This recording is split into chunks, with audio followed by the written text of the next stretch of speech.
এটা ডিভাইডাৰ ব্যৱস্থা কৰিব নোৱাৰিলে আপোনালোকৰ কাৰণে আমাৰ আজি লগৰজন মৰি গ'ল ছাৰ আজি পইচা আৰু দুজন মৰিব আজি আমাক ন্যায় লাগিবই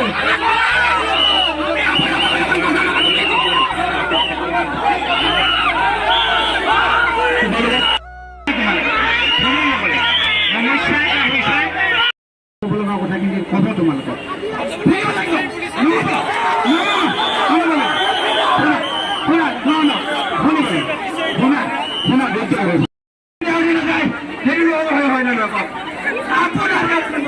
আপুনি যদি এখন ডিভাইডাৰ দিলা হয় ইয়াতে এনেকে এখন গাড়ী আহি আচলতে কওক তেওঁ তেখেত কেনেকে ঢুকাব পাৰে বা দুৰ্ঘটনাটো কেনেকে হ'ল এইটো কথা কওক তাৰপিছত ডিভাইডে এখন গাড়ী আহিলে আৰু মোৰ ভাল ফ্ৰেণ্ডক মাৰি গুচি গ'ল ছাৰ গাড়ীও ভাঙছো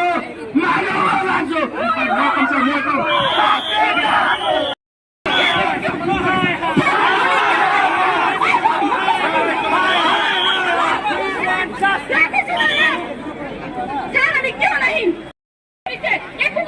আমি নিজৰ নতুন নিজে কৰি খাব লাগে আৰু আমি যদি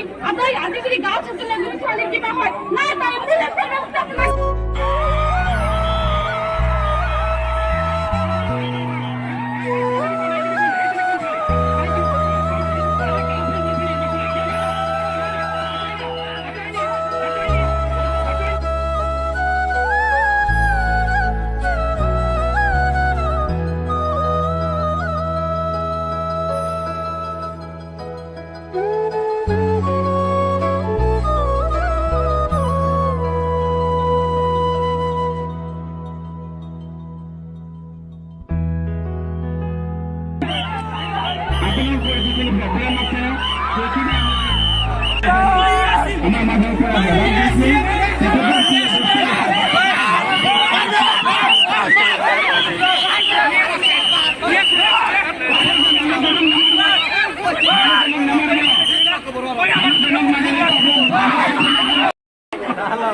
যুৱক হিচাপে নাগৰিক হিচাপে আমি কামনা কৰোঁ যাতে এনে দুৰ্ঘটনা কাৰোৰে ক্ষেত্ৰত নহয়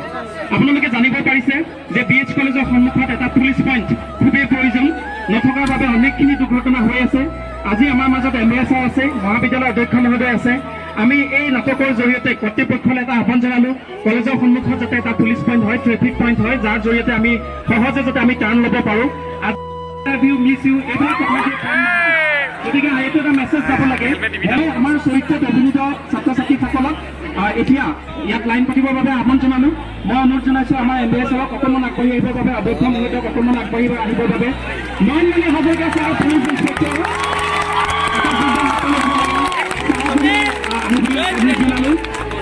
এতিয়া আমি খুব চমুকৈ মাত্ৰ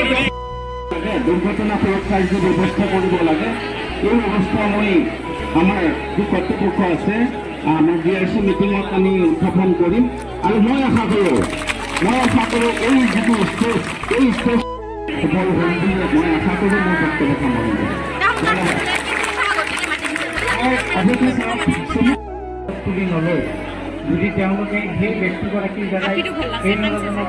গাড়ীত তুলি লৈ যদি হস্পিটেললৈ লৈ গ'লহেঁতেন তেনেহ'লে হয়তো সেই ল'ৰাজনক গতিকে উঠি অহা চামক এটাও খুব প্ৰয়োজনীয় কথা যে আমাৰ নিৰাপত্তা কৰ্তৃপক্ষই প্ৰদান কৰিব লাগিব নহয়। আমাৰ নিৰাপত্তা নিশ্চিত কৰক, আমাৰ নিৰাপত্তা নিশ্চিত কৰক। জয় টু BH কলেজ, জয়